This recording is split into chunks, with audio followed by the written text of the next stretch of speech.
तो नमस्कार दोस्तों, आपका फिर से एक बार स्वागत है हमारे अपने YouTube channel all learning centre में। आज हम लोग देखने वाले हैं क्लास 9th का जो इम्पोर्टेंट है, एक क्वेश्चन है एग्जाम की दृष्टि से।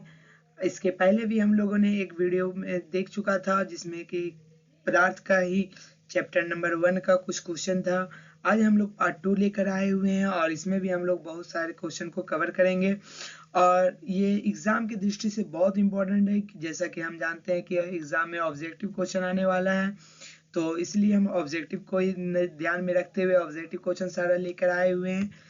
तो समय ना गवाते हुए, अगर आप पिछला वीडियो नहीं देखे हैं तो इस वीडियो के बाद उसमें जाके एक बार जरूर विजिट कर लें, क्योंकि सभी क्वेश्चन जो है इम्पोर्टेंट है और सभी आपके चैप्टर से ही है और चैप्टर के बाहर कुछ नहीं आने वाला है। और जो क्वेश्चन हमारी वीडियो में है उससे भी बाहर नहीं आएगा। चलिए तो देख लेते हैं। पहला क्वेश्चन बोलता है कि गैस के कणों के बीच आकर्षण बल द्रव के कणों की अपेक्षा होती है। तो जो गैस का कण होता है, कण एक दूसरे से जो गैस के कण जुड़े होते हैं वो द्रव की अपेक्षा, द्रव में जो कण होते हैं वो काफी नजदीक नजदीक होते हैं, ठोस में तो बहुत ज्यादा होते हैं। क्यों? उसके बीच में रिक्त स्थान नहीं होता, लेकिन उससे थोड़ा सा जो है कम होता है किसमें? द्रव में, और सबसे कम होता है गैस में। तो इसमें पूछ रहा है क्यों कि जो गैस है, गैस के कणों के बीच आकर्षण बल द्रव के कणों की अपेक्षा, किसकी अपेक्षा? द्रव के कणों की अपेक्षा, तो क्या हो जाएगा? कम हो जाएगा। क्यों? क्योंकि इसमें आसानी से हम लोग एक जगह से दूसरी जगह जा पाते हैं। क्यों? क्योंकि ये इसका आकर्षण बल कम होता है। तो ऑप्शन नंबर बी क्या हो जाएगा? आंसर हो जाएगा। नेक्स्ट क्वेश्चन देखते हैं। स्विमिंग पूल में गोताखोर पानी काट पाता है। स्विमिंग पूल में गोताखोर जो है तैरने के लिए पानी में जाता है और पानी को काट के आगे बढ़ता है, ऐसा क्यों?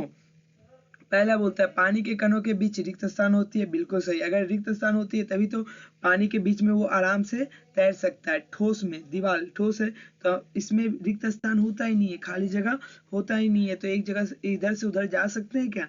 नहीं। पानी के कण गति करते इसलिए हम लोग तैर सकते हैं? नहीं। पानी के कण एक दूसरे से जुड़े होते हैं, बिल्कुल जुड़े होते हैं। पानी की संपीड़ितता अधिक होती है। सबसे ज्यादा अधिक किसकी होती है? फैलाव गैस की होती है। तो ऑप्शन नंबर हमारा ए क्या है? सटीक है। पानी के कण के बीच रिक्त स्थान होती है, इसीलिए जो है गोताखोर क्या करते हैं? आसानी से तैर सकते हैं। क्वेश्चन नंबर 3 देखता है, वो क्या होता है? अंतरराष्ट्रीय मात्रक। तो क्या हो जाएगा? डिग्री सेल्सियस, फ़ारेनहाइट या केल्विन? तो हमारा आंसर क्या हो जाएगा? केल्विन हो जाएगा। क्यों? अंतरराष्ट्रीय मात्रक केल्विन है। नेक्स्ट क्वेश्चन हम लोग देखते हैं। किसी तत्व के द्रव्यमान प्रति इकाई आयतन को कहते हैं। द्रव्यमान प्रति इकाई आयतन क्या कहलाता है? घनत्व कहलाता है। द्रव्यमान नहीं, आयतन नहीं, क्षेत्रफल नहीं, क्या कहलाएगा? घनत्व। तो ऑप्शन नंबर क्या हो जाएगा? ए। कोई दिक्कत? आप लोगों को वीडियो कैसा लग रहा है कमेंट में जरूर बताएं, और अगर अभी तक आप चैनल को सब्सक्राइब नहीं किया है तो पहले आप चैनल को सब्सक्राइब कर लें और कोशिश करें कि आप जो है इसका आंसर कमेंट में हमारे बताने से पहले दें, ताकि आपकी जो है एक तरह से जांच भी होती जाएगी, टेस्ट भी आपका चलता रहेगा। नेक्स्ट क्वेश्चन देख रहे हैं। बर्तन की दीवार पर गैस के कणों द्वारा इकाई क्षेत्रफल पर पड़ने वाले बल के कारण गैस में बनता है। क्या बनता है? हम अभी संपीड़ितता देख रहे थे। क्या होता है? गैसों का फैलाव। इसको हम लोग क्या करते हैं? दबाव डालते हैं और गैस को एक टंकी में, जैसे सिलेंडर का टंकी हो गया, गैस का टंकी हो गया, उसमें क्या करते हैं? कैद करते हैं। तो ये क्या बनाएगा? उसके बर्तन के दीवार पर क्या बना लेगा? दबाव। स्थितिज ऊर्जा, गतिज ऊर्जा, आकर्षण बल, ये सब तीनों नहीं बनाएगा। तो आंसर हमारा क्या हो जाएगा? ये सब नहीं होगा, आंसर हो जाएगा दबाव। कोई दिक्कत नहीं। चलिए नेक्स्ट क्वेश्चन देखते हैं हम लोग। जिस तापमान पर ठोस पिघलकर द्रव बन जाता है, ठोस पिघलकर क्या बन जाता है? द्रव। उसे उस ठोस का कहलाता है। तो देखिए, जब तापमान है उस पे ठोस पिघल रहा है और क्या बना रहा है? द्रव बना रहा है, तो वो क्या कहलाएगा? गलनांक। क्या कहलाएगा? गलनांक। क्योंकि वो ठोस है तो गलेगा, ठोस है तो क्या होगा? गलेगा, तो गलनांक बनाएगा। कोई दिक्कत नहीं। नेक्स्ट क्वेश्चन देखते हैं। बोलता है ठोस में तापमान बढ़ने पर उसकी गतिज ऊर्जा ठोस में जब तापमान बढ़ता है तो गतिज ऊर्जा क्या होगी, घट जाएगी, बढ़ जाएगी, कोई परिवर्तन नहीं होगा या इनमें से कुछ नहीं होगा। ठोस है ना, तो हम लोग जब ठोस में तापमान को बढ़ाते हैं, ठोस को गर्म करते हैं, तो उसका जो गतिज ऊर्जा है वो भी क्या होता है, बढ़ जाता है। गतिज ऊर्जा क्या होता है, बढ़ जाता है। तो ऑप्शन नंबर इसका बी हो जाएगा करेक्ट। नेक्स्ट क्वेश्चन देखते हैं। किसी ठोस के गलने की प्रक्रिया, ठोस जो है गलेगा तो उसमें प्रक्रिया में तापमान सदा रहेगी। जैसे ही हम तापमान को बढ़ाएंगे या घटाएंगे तो ठोस गल पाएगा क्या, नहीं। तो तापमान हमेशा स्थिर रहता है, एक समान रहता है। क्या रहता है, एक समान, ताकि क्या हो, ठोस आसानी से गल सके। तो ऑप्शन नंबर क्या हो जाएगा, ए समान। बढ़ जाता है तापमान, नहीं, तापमान बढ़ेगा क्या, ये प्रक्रिया हो रहा है किसका, गलने का। जब गल रहा है तो तापमान बढ़ता नहीं है। असमान होता है, नहीं, असमान होगा तो गलेगा ही नहीं। घट जाता है, घटेगा तो गलेगा कैसे। तो इसमें आंसर ऑप्शन नंबर क्या हो जाएगा, ए। कोई दिक्कत। तो आप आशा करते हैं आप लोगों को समझ में आ रहा होगा, और इसी तरह से अगर आप बने रहे तो इससे बाहर क्वेश्चन नहीं देगा। एक बार सभी आप लोग पढ़ के जाएंगे। बर्फ का गलनांक होता है, बर्फ का गलनांक कितना होता है, तो 273.16 केल्विन। समझ गए। तो बर्फ गलना स्टार्ट हो जाता है कब, 273.16 केल्विन में। ऑप्शन नंबर ए हमारा क्या हो जाएगा, आंसर हो जाएगा। नेक्स्ट क्वेश्चन देखते हैं। ठोस कार्बन डाइऑक्साइड कहलाता है। कार्बन डाइऑक्साइड कैसा, ठोस होना चाहिए। तो क्या कहलाएगा, शुष्क बर्फ, लाफिंग गैस, मार्स गैस, इनमें से कोई नहीं। तो जो ठोस कार्बन डाइऑक्साइड होता है वो कहलाता है शुष्क बर्फ। ऑप्शन नंबर हमारा क्या हो जाएगा, ए।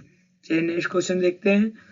273 पर जल के कण की ऊर्जा उसी तापमान पर बर्फ के कण की ऊर्जा से होती है। क्या होता है, अधिक होता है। 273 केल्विन पर जल के कण जो होते हैं, ऊर्जा के उसी तापमान पर बर्फ के कण की ऊर्जा क्या होती है, अधिक हो जाती है। वायुमंडलीय दाब पर, वायुमंडल का जो दाब होता है उस पर अलग से प्रेशर नहीं लगाना है। वह तापमान जिस पर द्रव द्रव यानी कि पानी वगैरह उबलने लगता है उसे कहते हैं, जब उबल रहा है तो क्या कहलाएगा, उबलने की प्रक्रिया क्वथनांक कहलाएगा, गलनांक कहलाएगा, संघनन कहलाएगा या वाष्पीकरण कहलाएगा। गलनांक हम लोग देखे थे, जब ठोस रहता है तो वो गलता है। वाष्पीकरण जो हवा में उड़ेगा, ये क्या हो रहा है, द्रव उबलने लगता है। वाष्पीकरण हवा में उड़ नहीं रहा है, सिर्फ क्या हो रहा है, उबल रहा है। तो हमारा ऑप्शन नंबर क्या हो जाएगा, ए क्वथनांक। नेक्स्ट देखते हैं। 373 केल्विन तापमान पर भाप के कण में इसी तापमान पर पानी के कण की अपेक्षा ऊर्जा होती है। देखिए बोल रहा है कि 373 केल्विन तापमान है, मतलब 373 केल्विन यानी कि 100 डिग्री सेल्सियस से ऊपर होने वाला है के कणों पर इसी तापमान पर पानी के कण की अपेक्षा ऊर्जा जो होगा, पानी के कण का जो अपेक्षा होगा वो क्या होगा, भाप का ज्यादा होगा। क्या होगा, अधिक होगा। तो ऑप्शन नंबर बी हमारा क्या हो जाएगा, आंसर हो जाएगा। नेक्स्ट क्वेश्चन देखते हैं। बोलता है किसी पदार्थ पर तापमान के परिवर्तन का क्या प्रभाव पड़ता है। कोई भी पदार्थ है उसमें अगर तापमान को हम बढ़ा रहे हैं, घटा रहे हैं, तो उसमें क्या हो जाएगा, तो अवस्था में परिवर्तन होगा, बिल्कुल परिवर्तन होगा। कोई भी जैसे लोहा है उसको गर्म करेंगे तो वो क्या होने लगेगा, धीरे धीरे पिघलने लगेगा, तो उसका अवस्था क्या हो जाएगा, बदल जाएगा। जो सीधा ठोस अवस्था में था वो कैसा हो जाएगा, द्रव अवस्था में। आकार में परिवर्तन होगा, बिल्कुल होगा। जब लोहा को ही अगर हम लोग ज्यादा गर्म करेंगे तो वो लाल होने लगेगा और धीरे धीरे पिघलने लगेगा, तो उसका आकार जो था वो क्या होने लगेगा, परिवर्तन होगा। कोई परिवर्तन नहीं होगा तो ये तो गलत हो गया भाई, कोई परिवर्तन नहीं होगा ये तो गलत बात है, कोई परिवर्तन तो होगा ही। इनमें से सभी होगा, तो बिल्कुल इनमें से क्या हो जाएगा, सभी हो जाएगा। तो डी नंबर हमारा क्या हो जाएगा, आंसर हो जाएगा। तो चलिए नेक्स्ट क्वेश्चन देखते हैं। 300 केल्विन डिग्री कितने डिग्री सेल्सियस के बराबर होता है। तो 300 डिग्री है तो हम लोग जानते हैं कि 100 कितना होता है, 273 केल्विन। 273 1 डिग्री सेल्सियस बराबर 273 273 केल्विन, तो 300 में क्या करेंगे 273 को माइनस कर देंगे, कोई दिक्कत। चलिए इसको माइनस कर लीजिएगा तो आंसर क्या आ जाएगा हमारा ऑप्शन नंबर ए आंसर हो जाएगा 27 डिग्री। 10 में 3 7 और यहाँ पे 9, 9 में 7 गया तो 2, बिल्कुल सही। कितना डिग्री हो जाएगा 27 डिग्री, तो option number A. Next question देखते हैं। क्वथनांक से कम तापमान पर द्रव के वाष्प में परिवर्तन, द्रव है पानी और वो क्या बन रहा है वाष्प बन रहा है, तो क्या कहलाएगा। और ये क्वथनांक से कम है, क्वथनांक से कम है तो ये वाष्पीकरण कहलाता है। जब वाष्प बनेगा तो क्या कहलाएगा वाष्पीकरण। तो हमारा ऑप्शन नंबर क्या हो जाएगा, ये ऑप्शन ऊपर नीचे लिख दिया गया है, ये बी हो जाएगा वाष्पीकरण। चलिए नेक्स्ट क्वेश्चन देखते हैं। वाष्पीकरण को कौन से कारक प्रभावित करते हैं। जब वाष्पीकरण की क्रिया होती है यानी वाष्प बन के जल जो है वो हवा में उड़ेगा, तो देखो उसको कौन कौन प्रभावित कर सकता है। तापमान, बिल्कुल तापमान करेगा। तापमान अगर बढ़ेगा तो वाष्पीकरण जल्दी होगा, तापमान अगर कम होगा तो वाष्पीकरण भी क्या होगा, प्रक्रिया कम हो जाएगा। आर्द्रता, बिल्कुल आर्द्रता प्रभावित करेगा। आर्द्रता जब रहेगा, आर्द्रता मतलब क्या होता है नमी, अगर नमी रहा तो वाष्पीकरण की प्रक्रिया आसानी से हो पाएगा क्या, बिल्कुल नहीं हो पाएगा। उसके बाद क्या है वायु की गति, वायु की गति प्रभावित करता है, बिल्कुल करता है। वायु की गति अगर तेज रही तो क्या होगा वाष्पीकरण तेजी से होगा, वायु की गति कम रही तो वाष्पीकरण भी कम होगा। इनमें से सभी, तो ऑप्शन नंबर हमारा क्या हो जाएगा डी, इनमें से सभी। वाष्पीकरण में कौन से कारक प्रभावित करते हैं, तापमान, आर्द्रता, वायु की गति। नेक्स्ट क्वेश्चन देखते हैं। आर्द्रता बढ़ने पर, आर्द्रता अभी बताया हम, नमी, नमी बढ़ने पर क्या होता है वाष्पीकरण की दर में क्या परिवर्तन होगा। तो वाष्पीकरण बढ़ेगा, घटेगा, अपरिवर्तित रहेगा या इनमें से सभी। जब आर्द्रता बढ़ेगी, जब नमी बढ़ जाएगा, हम लोग देखते हैं कि कम पानी जहाँ रहता है अगर थोड़ा सा पानी गिर गया तो वो जल्दी सूख जाएगा, लेकिन वहां पहले से अगर नमी है तो उसको सूखने में क्या लगता है वक्त लगता है, समय लगता है। तो वाष्पीकरण की दर की जो परिवर्तन क्या होगा, तो ये क्या हो जाएगा वाष्पीकरण घट जाएगा, धीरे धीरे वाष्पीकरण होने लगेगा। तो ऑप्शन नंबर हमारा क्या हो जाएगा बी, घटेगी। नेक्स्ट क्वेश्चन देखते हैं। सतही क्षेत्रफल बढ़ने पर वाष्पीकरण की दर पर क्या प्रभाव पड़ता है। अगर क्षेत्रफल को बढ़ा दिया जाए, क्षेत्रफल को बढ़ा दिया जाए, जैसे हम लोग घर में जानते हैं कि पानी गिर जाता है तो उसको क्या करते हैं पोछा मारते हैं और उसका क्षेत्रफल को क्या करते हैं बढ़ा देते हैं, पानी को पूरा फैला देते हैं, क्षेत्रफल बढ़ जाता है। तो क्या होगा वाष्पीकरण की दर क्या हो जाएगा, क्यों उसको फैलाते क्यों है, ताकि जल्दी सूख जाए, ताकि क्या हो पानी जल्दी सूख जाए। तो क्या प्रभाव पड़ेगा बढ़ जाएगा, वाष्पीकरण से क्या होगा वाष्पीकरण का दर बढ़ जाएगा। तो option number A. Next question देखते हैं। दाब दाब के बढ़ने पर, तापमान के घटने पर, दाब को बढ़ा रहे हैं, प्रेशर उसमें क्या कर रहे हैं बढ़ा रहे हैं, इंक्रीज कर रहे हैं, और तापमान क्या कर रहे हैं घटा रहे हैं। तापमान जब घटेगा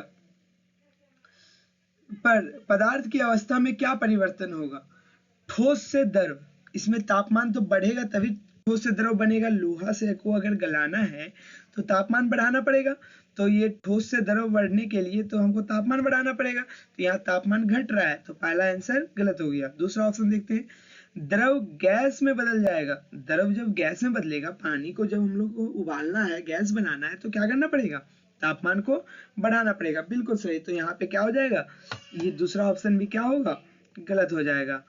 तो ऑप्शन नंबर सी देखते हैं। ठोस गैस में बदल जाता है, ठोस जो है सीधा गैस में बदल जाएगा, तापमान घटेगा तो ठोस गैस में किसे बदलेगा, नहीं बिल्कुल नहीं।